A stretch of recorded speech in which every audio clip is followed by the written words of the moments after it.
جن لوگوں نے کفر کیا ان سے پکار کر کہہ دیا جائے گا کہ جب تم دنیا میں ایمان کی طرف بلائے جاتے تھے اور مانتے نہیں تھے تو اللہ اس سے کہیں زیادہ بیزار ہوتا تھا جس قدر تم اپنے آپ سے بیزار ہو رہے ہو۔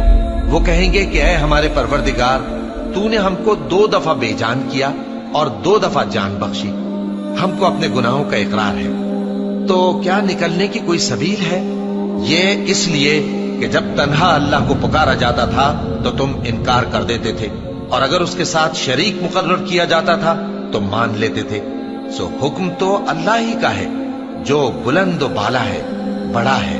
وہی تو ہے جو تم کو اپنی نشانیاں دکھاتا ہے اور تم پر آسمان سے رزق اتارتا ہے، اور نصیحت تو وہی حاصل کرتا ہے جو اس کی طرف رجوع کرتا ہے۔